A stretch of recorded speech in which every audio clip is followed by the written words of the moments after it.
lot, and there were counters to the Taliyah gameplay, but they still see a lot of value in it, and it's a throwback to see if Pobelter can carry on the Taliyah. Yeah, a big counter to Taliyah is actually the Syndra that is banned away from Immortals, because it matches the pressure in the early wave clear, and then eventually has kill pressure level 6, very easy to take out a Taliyah, and you force her to take a summoner spell that's not Ghost, and maybe an Exhaust or something along those lines. Yeah, I find it so interesting, actually, how Immortals is putting in one mid lane ban in the last 2 games, and that almost telegraphs what mid lane pick they want. Yeah. When they wanted Vladimir, they banned the Cassiopeia. Here, they wanted Taliyah early, so they banned the Syndra. Ooh, and the Taric comes through as well. This was a pick that really helped out Adrian in that 5th game and allowed him to have a lot of skirmish potential. So this allows Immortals to pretty much draft anything they want in the top lane. Doesn't have to be a tank. It can be something incredibly squishy too. Right. And the Taric will be able to kind of cover that weakness in team fights. That's the ability they want to give Huni here, especially with the pressure on what could be Cloud9's game point. For the 2nd time in a row. Cloud9 now to round out their composition. The Cassiopeia was left up. You have to think that's what Jensen will go with as one of his tried and true. And a sneaky head back towards that Lucian. And if we look towards the North American LCS finals when Bjergsen and Jensen were battling against each other, Cassiopeia was picked blind a lot and had a lot of success there. And here you actually get to pick it directly into something you know, which is the Taliyah. I don't necessarily think this is a super favored Cassiopeia matchup by any sense of the word, but if you do get to late game, you're still going to be a bigger force in the Taliyah. Exactly. Better team fighting and not as reliant on skill shots where the mobility comes in and people with higher boot levels and stuff like that. So it's harder to actually land those skills as Taliyah, whereas Cassiopeia, point and click.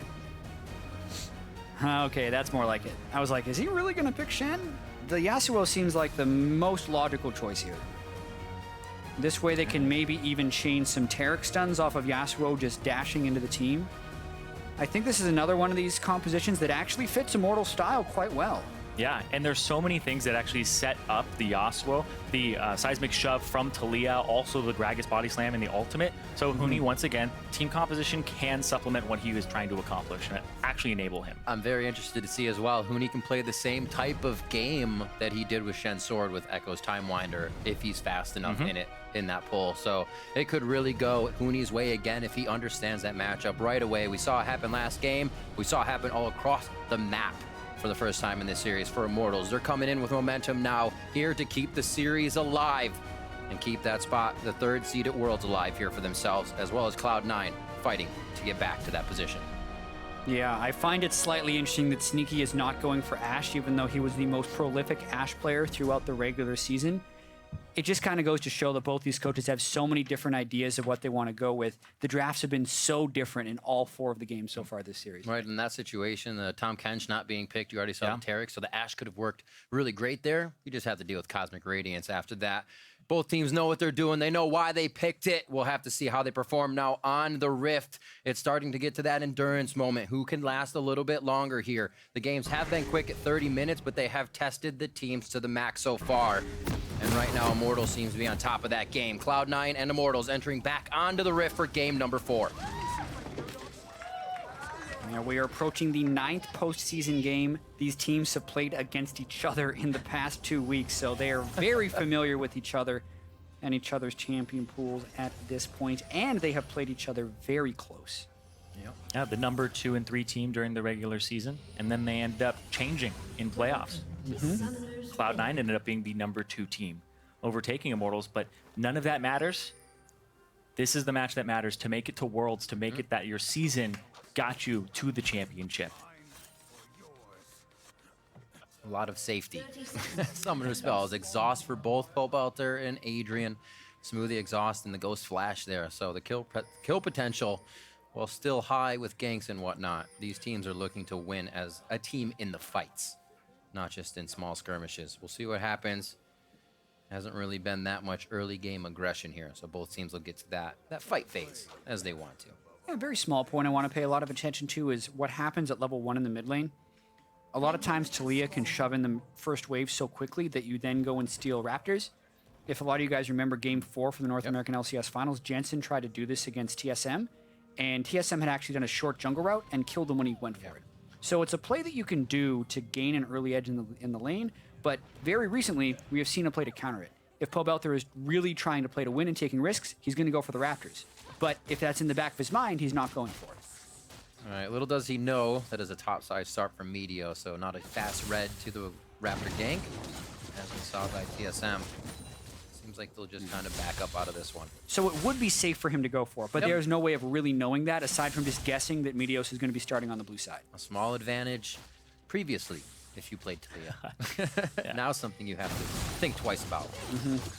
Still clearing the waves as he should, working that ground, looks like over towards his right side. Yeah. Just playing the lane Easy. conservatively. Well, immediately, the top lane skirmish. The matchup here is just back and forth. This is honestly a little bit of a Ekko favored matchup when it's AP versus crit chance. Has a lot more ways to just heal himself and get out of there, and you're relying on landing your knockup as Yasuo. But when it's all tank, Yasuo actually has a fair edge. See how Impact takes to this matchup. The Shen one obviously not working in his favor, but as the analyst has said, bring a little more damage to the table this time so he can be more impact, if you will. Yeah, and I actually think that the Gnar ban that Immortals picked up after Game 2 is incredibly crucial against Cloud9. It has been that all-around great champion for Impact. Yep. They first pick it for him whenever they can. Not whenever, but most of the time when they know that it's something that is not contested, they will take it. It is a high-priority champion for Impact in the top lane. Oh, man. Jensen. Take a rock back. Pobelter's been hugging that top side. Oh, Adrian. Like Jensen just gives it right back to him. Adrian one away from getting locked down, so it looks like Cloud9 fighting back with a bit more force here and able to with this bottom lane in Game 4. Yeah, Really getting the lockdown on the crowd control. the early laning phase, though, for the Yasuo and the Ekko isn't really much different than if they were still the assassin-type builds that we used to see matched up in the mid lane.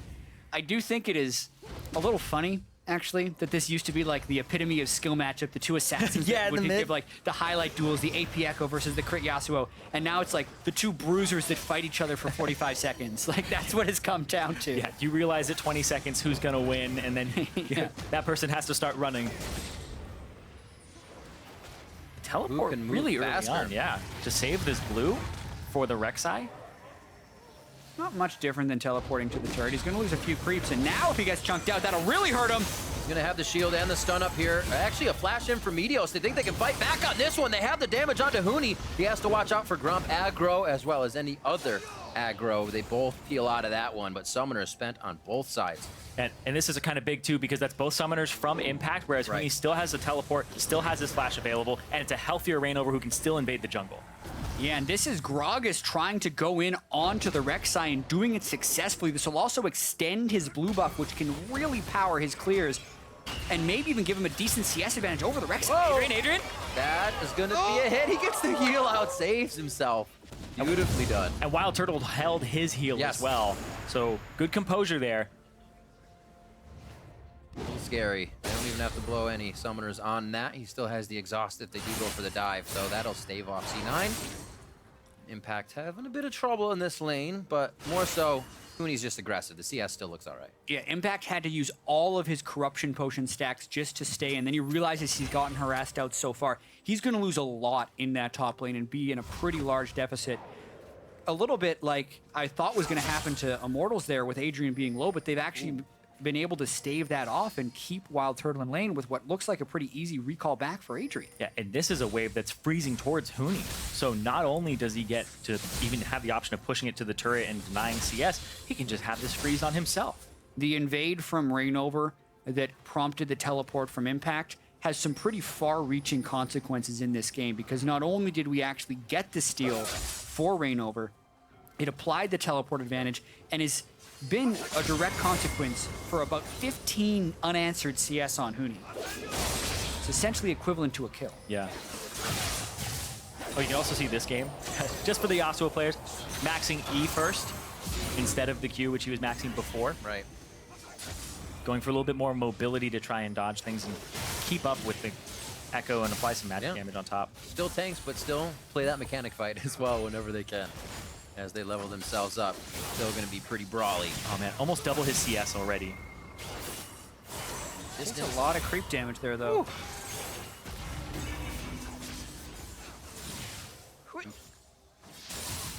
That's going to get pretty volatile up on the top side. ReignOver level up on Meteos right now, so we may see something crazy happen here as he heads towards that. Krugs is down, so he's going to be seen by this ward. His impact says, getting a little too aggressive without vision. Slows him down. ReignOver coming up top because the level 6 happened for Huni, but there is a pink ward here, so gonna deny some vision from impact, but still pressure on this top lane in favor of Immortals, and that's a big boon for them. That's where they need it. And if you think back to the series where Immortals ended up losing it to Cloud9 in the semis, it's because they couldn't get pressure top in a lot of those matches. Yeah, and it's the mortals you are used to seeing. Although Huni gets interrupted on his recall. Nice prediction there by Impact because they had cleared the wards in that brush and Huni was trying to get that early recall off. He needs to go back to base to convert his gold advantage over Impact. Ekko does have a good, easy time pushing this wave in. It is a cannon wave, so he'll probably lose 2-3 creeps. Didn't have too much. Only grabbed himself a ruby crystal, but it's getting there. Takes time to let that wave pile up as Impact pushes it in. Actually teleport down, so he may lose a good bit here as it crashes in. Mid lane 75 to 62 as the tier continues to stack up for Jensen's side, only at 144 right now, but keeping Pobelter at his turret to prevent him from doing a little roam walling. Yeah, and I'd say that's a pretty good laning phase so far by Jensen, especially when Taliyah would have had the option to shove in a little bit at level 1. Pobelter's itemized defensively, Jensen's kept him pushing it. And they know that he's going for this. They saw him with the ward walk over here, and it looked like it was a possibility for Meteos to try and make a play in combination with Jensen, but they decide not to. And there he goes, just walking up. And we talked about when Meteos was keeping even with ReignOver, with Gragas versus Nidalee. It's not quite as impressive that the Gragas is ahead of the RekSai, but it is still a little surprising. Oh, flash play here. Got the Bastion go back. They get a good stun. Meteos comes in. No Cosmic Radiance here. WildTurtle can't even get back to ult. He doesn't have enough room. Will he be able to finish on Adrian as Sneaky gets that relentless pursuit with a few more shots, but it does not clear him out. They, however, pick up first blood. Yeah, pick up first blood. They had to actually use a lot to get that. The knockup from Meteos didn't hit WildTurtle, so they had to spend a little bit more, but the exhaust did come through from Adrian. So overall, very good play there from Cloud9, which gives them an advantage. Still a great gank overall because they were able to get the summoner spells out as well as the kill, and they also strike exactly when they needed to, right before Adrian hit level 6 on Taric. It'll also probably give him this Ocean Break. Oh, walls Meteos off in the pit by himself. It's like old. It's like oh, no. Oh, he used the disengage, and ReignOver has no mana. Adrian over the wall. Remember, there's still no ult there for him. ReignOver as well. Sneaky's going hard on this one. He's going to get the kill on Adrian. I don't know if they have the guts to go for ReignOver here unless Meteos is close enough, and they are going to start hovering. Got to watch out for Turtle. What was Immortals thinking going for that harass there? They'd already lost the duo lane. The Drake was all but taken. Pobelter didn't even arrive. And they're just meandering into the pit with ReignOver and Adrian. It gives a kill back over to Smoothie. We'll see it here again. It seems like not having Meteos gave them too much sense of security. Yeah, that's a really strange play there from ReignOver because that ultimate is his disengage. He runs out of mana, doesn't have enough for body slam immediately. It just comes up after, so he's forced to use his flash to get over the wall. And then Adrian walks up and ends up dying. He's trying to support his teammate, but nope. Ends up going down and giving another kill over to this Lucian. Yeah, that is really tough for them. They'd been able to accumulate a very small advantage on the top side, but starts with a good gank and then ends with a bad play by Immortals. Whatever advantage they had in laning phase is long gone. Yeah, and Ocean Drake goes over as well, which will help the laning phase from Cloud9. Is definitely a big thing for Ekko top lane. You don't have to back as frequently. He spends a lot of mana clearing these waves. Ooh. Very nicely done. Actually got the phase dive in to enter goal, if you will, goal side on the turret, get himself towards Yasuo. So it seems like Impact is actually kind of adapting to that situation, unlike he could with Shen's sword. 72 to 82 still there. Huni keeping into the top side. Actually had teleport for that fight in the bottom. Would have been even worse though if he would have lost lane to that and then the result of both, or just, sorry, ReignOver dying, or I should say Adrian. And now back to lanes. First turret still yet to go down. A lot of gold could just fall into someone's pocket very fast. And Immortals was able to utilize that last game and really catapult themselves. I don't know if that's going to be the case here. Impact just applying so much pressure in the top side now, despite being at what was a 50 to 30 CS deficit early on in the game. And able to keep the pressure up too, because he just ults straight back to lane as Huni has to clear the wave and recall. And he interrupts his recall again, so Impact gets a clean base off, and then is still able to get back to disrupt Huni. That's just going to continue to keep Huni at his turret. And Huni realizes he's going to have to try and clear this wave during that time. He's not going to get a clean recall for himself and may have to burn his teleport to get back, unless he gets jungle assistance, but he can't go topside. ReignOver is occupied in the bot lane, because that's where Meteos has been hanging out. Yeah. Unless Huni gets some help up from ReignOver, I almost feel like when he recalls, he will lose the turret. So he has to sit on those items for a while. He's going to get his recall off here, but that's a full wave. He'll have to use his teleport. I just realized he still has his teleport. Yeah. But he's then going to opt into a teleport deficit. And you can see the CS being caught by Impact very quickly. Yeah, Pobelter didn't see that ward. He's having too much fun surfing. Yeah. That's a really early upgrade by Jensen for the blue triangle, trinket. yeah. Yeah. Pobelter doesn't think to check. He's going to stop his roam's top lane, too. Might be seen by ReignOver as they come down. Oh, yeah, Impact's playing that really well now. Getting the 3 proc off onto Huni and Huni's wind wall. Not doing exactly what he needs it to do in these. And here's the thing as well. In this top lane matchup, Huni has actually wasted so much time because the way that you punish the Ekko is his ultimate is down. And then you get an item advantage, TP back in lane. You have the possibility of maybe killing him. But now, you're going to have to go for a flat kill while he has that ultimate backup. And Huni is sitting on 2,000 gold. Yeah. His recalls have been endlessly delayed here. So, like, even though he's able to get his CS up, they don't actually have kill threat impact. So I think the reason ReignOver's up here is actually to prevent Huni from having to burn his teleport to get back to lane. He wants to shove it out, find a recall position, get there, and then be able to walk back to lane. Yeah. Stopping the possibility of a freeze or a hard push and making sure he can clear this wave and then get a nice recall off. But he needs to run really far back because he's had a couple Pretty of scarred recalls. Yeah. There we go. He can see where Impact is. Make sure that he's not coming. Ash Arrow, not even in the game. Stop him from backing. Another quiet game now, 14 minutes in. A little less action than we saw last time. More like the first game. So invade this on the could blue. explode. There's the TP from Huni. As I say it, let's see the action. Ding ding goes the bell. Blue is going to go over. That is ReignOver's as he smited it down. Bastion's going to lock down Smoothie as the rest of the team gets in. They're actually piling the health bars in, but the AoE is huge from Immortals. That swings back around with Impact's damage as he takes down ReignOver, and now it's 4v1 on WildTurtle. Impact may stay alive. There's a burn, but he will. And now Jensen starts to push forward here. Cloud9 scattering hard enough that Immortals couldn't finish off those kills. Wow, what a massive fight right there for Cloud9, because it looked like that was how Immortals could get back into the game. Huni finally went back with his 2k plus gold, finally bought, and then could teleport immediately into a fight where it seemed like they'd section Cloud9 off, but the fight just doesn't work for Immortals. Adrian dies before his ultimate completes onto him. C9 just seemed to all get away with very low amounts of health. And let's watch this one more time. The WildTurtle throws all of his shots out. They're hitting Smoothie, and Sneaky is the one who goes after Huni. So Huni, 2,000 gold spent, whatever. This 3-0 Lucian is zoning him from the fight. Impact able to get his ultimate off and get another kill, and that whole top half of the fight, they're trying to weave spells in there, but Jensen just does so much already, and Huni... Whoa! Only so healthy. That was his last breath as Impact takes him down. 30 seconds on the clock now, and again, that lane swings in favor of Impact. Yep, that double buff as well as having 4 stacks already on his Dark Seal. He's starting to get to the point where you're considering him a Jais. Also has a very nice Sunfire cape to just keep taking against Huni, even if he tries to wander off. 27,000 now to 24. First turret hasn't even been taken down for that gold bump.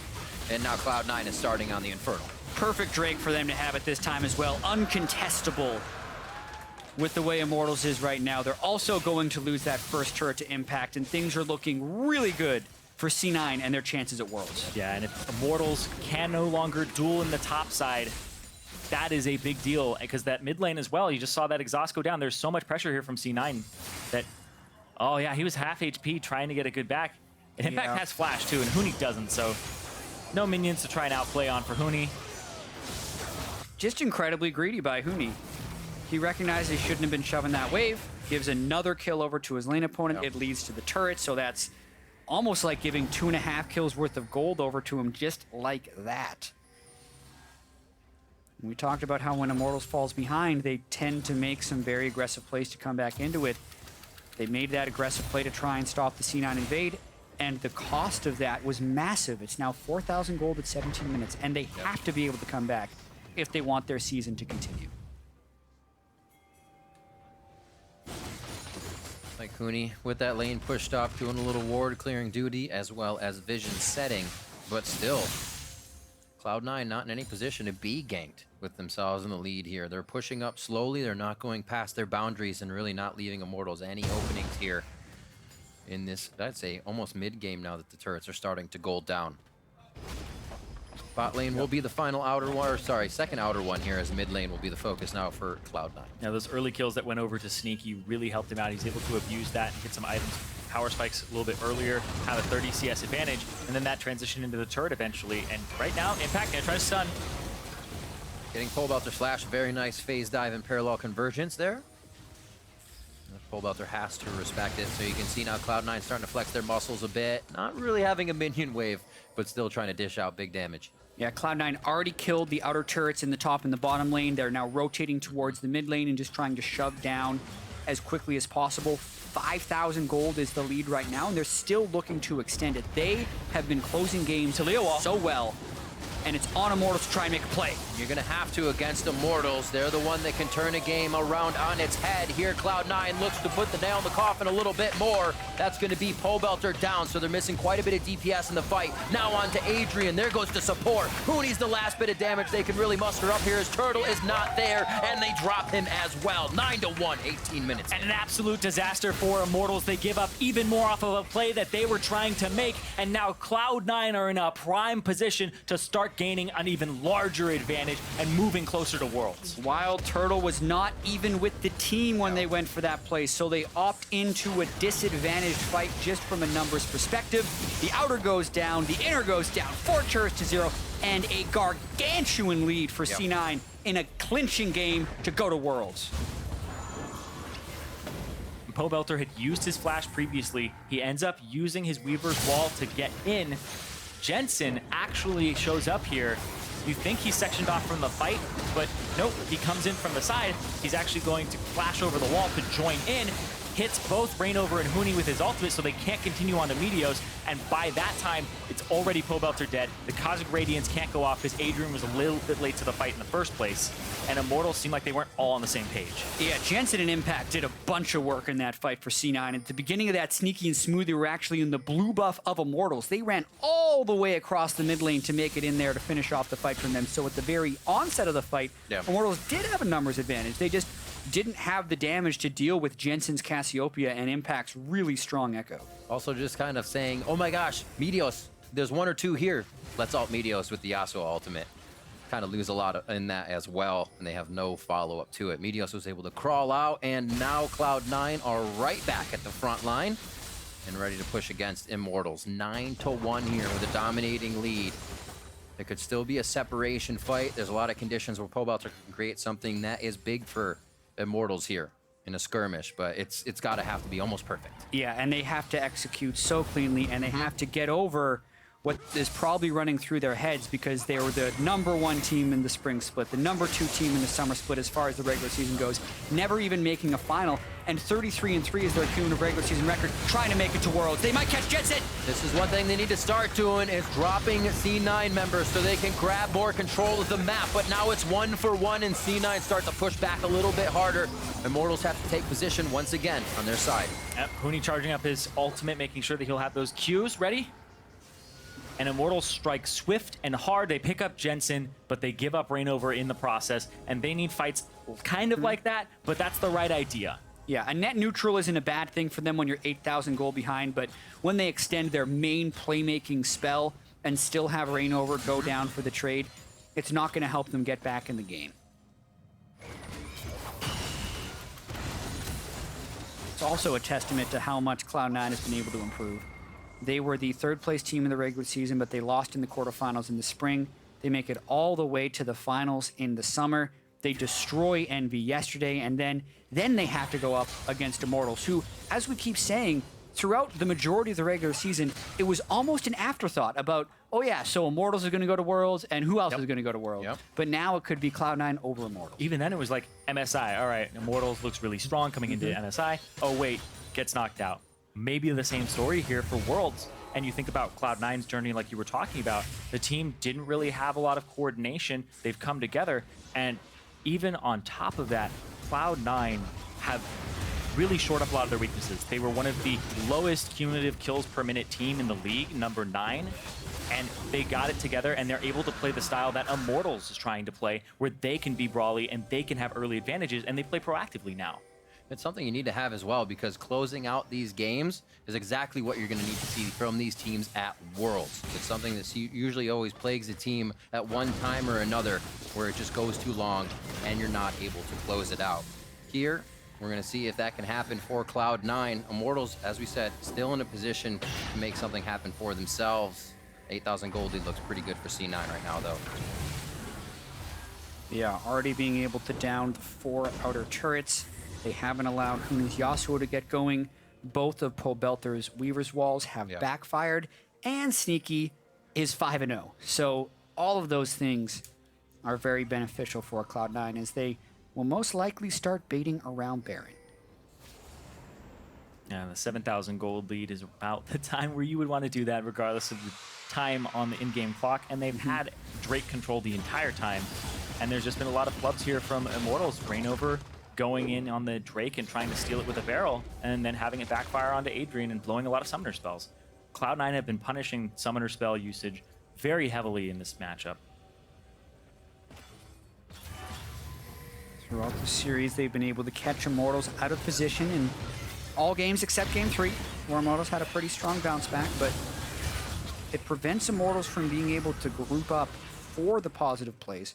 Currently, though, most of Immortals' summoner spells are up. It's just they don't necessarily have the items they would need to try and pull off the play.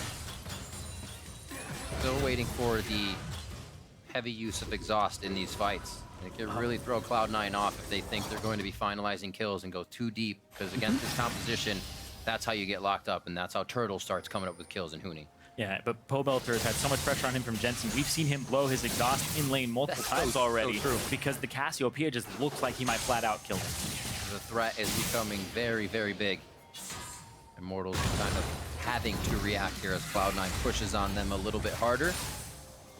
Locket of the Iron Solari finished up now for the side of C9, and it's really not too much of built, or at least the Aegis is built on the side of Adrian, I should say. So very close to having those shields. Everything they can get in these fights is going to be huge. Cloud9 only pressuring down more. No, Impact's going to get this one. Gets himself in a bit of danger here, and he's going to try to walk his way out. No teammates to help him on this. Steel Tempest misses. A little bit too aggressive there. Yeah, thought he was going to go back over the wall to get out. Flash is late. Baron's going to go down in this tussle towards the bot side. Very the empowered recall. Done. And now he gets out. Oh man, Impact with a cheeky play to invade. Doesn't even die, gets the flash out of Huni. Meanwhile, all of C9 doesn't even need to worry about baiting around Baron. Really nicely done. And it looks like Pobelter once again had to use his exhaust. He got jumped on at the blue, wasn't expecting that, and then ended up having to blow his summoner spell when he got chunked to half HP. He also had to kind of abandon the scene of the crime and back up. Thought he might die there, whereas Huni maybe could have used a little bit of help, but the Baron was being taken simultaneously, and that's something Cloud9 have used a whole bunch. As soon as more than one person is on Impact, you can go take an objective, no problem. He's really good at stalling and wasting your time. It's also one of the big strengths of Cassiopeia, just the massive damage per second on Baron, even without a Mountain Drake, which will not spawn in this game, since we have the Cloud Infernal and Ocean Drake already. Still kill it extremely quickly, and now there's just not the wave clear options that Immortals would like. Looking like we're going to see more turrets fall for Cloud9 unless Immortals can pull off a miracle. Abilities used. As Immortals is a little scared here of the pressure Cloud9 is able to put on. Those world streams just a few hanging threads away here for Immortals as they try their damnedest to hold on. Yomu's being thrown off, seeing if Sneaky can get anything out of Immortals. Looks looks like they are happy to just stay and stop the siege for now. Again, this top lane fight back and forth. It may be going in Impact's favor this time, and he does take down Huni. That's free time. That's what Cloud9 was waiting for. They don't even have to wait for the pressure. It's taken to Immortals. Pobelter's gonna try to finish what Huni started. Does he have it? Parallel convergence? No. Not to be able to come out and help him. That Pobelter pulled away, however, and they're on the inhibitors. Yeah, maybe more. ReignOver getting locked down. They tries to throw down the Cosmic Radiance, but it's too late, and it doesn't get Turtle either. He goes down, and it looks like Adrian is left alone here as Pobelter has to get back from the other side of the map. Adrian close to going down, and so is their Nexus. And they might be going after these turrets right here. Sneaky flashes. Cloud9 getting in, meaning so so much to them and the members of Cloud9 to get back to Worlds with this new squad. They're trying very hard, but no, this may not be the moment. They'll have to take another chance. Huni TP. He's trying to actually get more off of this, but nope. Yeah. TP's in and just runs away. He can't do it. The ward was not even nearly Yeah. deep enough. It seemed like C9 was a little impatient there. They wanted to get on the plane. They wanted to start their boot camp for Worlds, but they didn't have minions. They had to wait. C9, they knew they had a 3 versus 4 on this one. They burst out ReignOver before the Taric ultimate can hit. They get the stun onto WildTurtle, and then they're just like, you know what? We killed enough people. Let's go for the win. Yeah. And Adrian, that was also an ultimate that did not hit WildTurtle, and that's what prompted them to jump immediately on him because the Cosmic Radiance was down. And Adrian's ultimates in this game have been a little bit late because Cloud9 are striking so fast, either as a response or the proactive play that they're making. They're just eliminating Immortals from the map, and it's very hard to react with those few seconds before the invulnerability comes out. Cloud9, seconds away from possibly lighting that fuse they've been waiting for. It's going to be the Drake first. They have their head in the clouds in this 4th match. And they will now be making their way towards the inhibitors. 2 left for them on the mid and bot side of the map. It looks like they're going to force IMT, obviously, to fight around those inhibitor turrets to make this happen.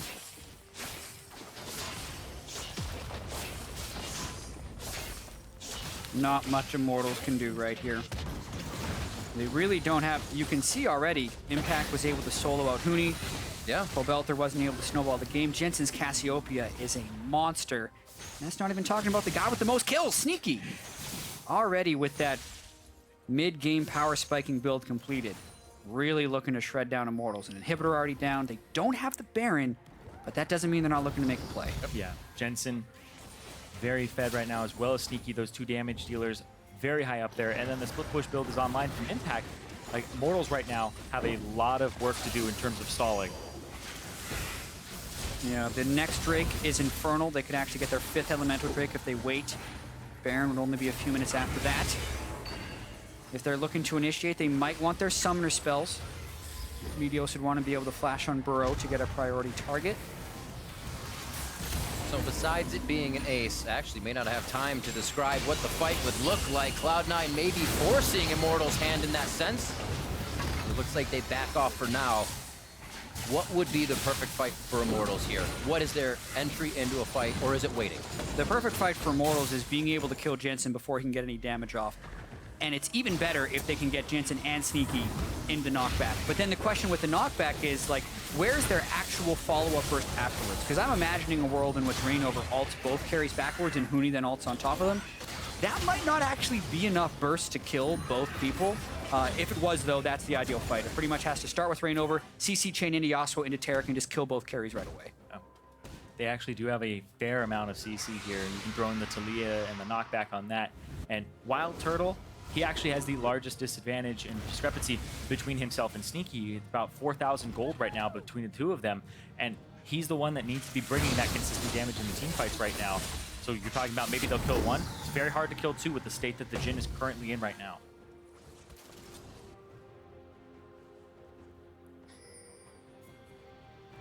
Yeah, Baron's only a minute away. So it looks like that's going to be the next thing C9 turn for. They don't even necessarily need to get the Baron. They just need to draw Immortals far enough outside of their base so that they can get an engage on them.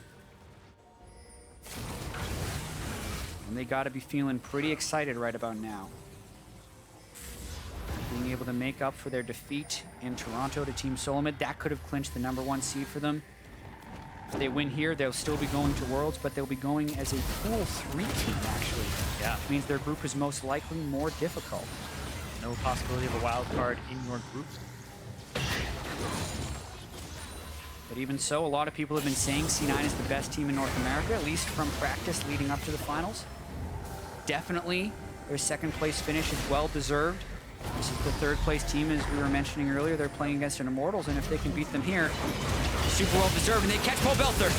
Meteos wants, oh my god, Pobelter gets melted and the rest of Immortals can't even act on this fight as Cloud9 engage. You were saying they gotta catch him outside the base, and that's exactly where it happened. Anywhere outside the base is Cloud9's map. WildTurtle calls down the curtain. They're going for the top inhibitor. There's no show to be seen. They're going for the top inhib. Oh, what a nice catch there. They just blow Pobelter away before Adrian can get his ult off. Again, every single time, Cloud9 are going to try and go to Worlds again with this push. One Nexus turret down, Cloud9 with their eyes on the prize. And they're looking to make it happen. 32 minutes in, the games have been very even across the board, back and forth. Immortals able to grab one, but Cloud9 looking to clinch the victory. They're leaving on a jet plane. Cloud9 are your third seeds for NA at World. Meteos returns to the NALCS and makes it to Worlds in his first split. The fourth year in a row the Cloud9 organization has made it to Worlds every year of their existence. They keep the legacy alive as the second most dominant team in all of North America. Most Worlds appearances, most finals appearances behind TSM. Incredible for C9. The team has come together in such a strong way throughout this season, and the devastation we saw last week from Jensen is an afterthought. They are elated to be going to Worlds. Exactly, the elation that he is feeling now. After that, in North America, we'll be sending the same 3 teams as last year, but they look very different. And how incredible is that? You're looking at this Immortals team who is clearly not in the highest of spirits because they were 33-3 in the regular season, and they will not be able to go to Worlds. The most dominant team from a win percentage perspective in North American LCS history. They have the highest winning percentage of all other teams, yet they finish 4th at the end of it, and they don't get to go to Worlds. And the semifinalists from last year will not be returning.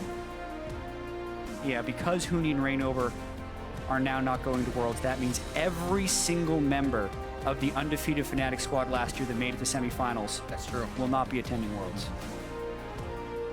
An amazing split for both teams. Immortals trying to find that victory coming into this split, and Cloud9 looking to rebuild to get to that victory, and having Reaper come in May has seemed to do wonders for the team. Absolutely. It's been an absolute joy to watch this team go through everything, like swapping supports out, what's going on. He knew what he was doing the entire time, and now the squad, they hold him in such high praise. And another thing there too, you saw Jensen, that sigh of relief. He's going to Worlds, but also coming into this matchup, both of these teams, like you were saying, look like they could go to Worlds and be teams that would represent North America. Yeah, and the ability to bounce back as well. Like, they were devastated after that loss. I'd never seen Meteos be as tilted during a series. He played terribly in the last few games against TSM, but he was crushing in a lot of these games against ReignOver, the spring split MVP, and also he finished, ReignOver was the 3rd place in MVP voting for this split as well. So like the whole Cloud9 team, incredibly well deserved to be able to go to Worlds because they had to earn it. They beat Immortals even in the playoffs, and then they beat them again. So like very clearly, they deserve it. Yeah, it was not a fluke at all. And they showed that they are your 3rd representative here, that they deserve it, that they put in the hard work, and that honestly, the organization having to rebuild multiple members, new coaching staff, trying things out, it has paid off for them. And now they're ready. They already feel behind. Getting on a plane tonight to go over, join TSM in the boot camp, and try to see what they can do at World. It's going to be an amazing task for them, for all the NA teams to undertake here. Yeah. And it's been a pleasure watching them all place for the seeding at Worlds. Now for the player perspective on today's match.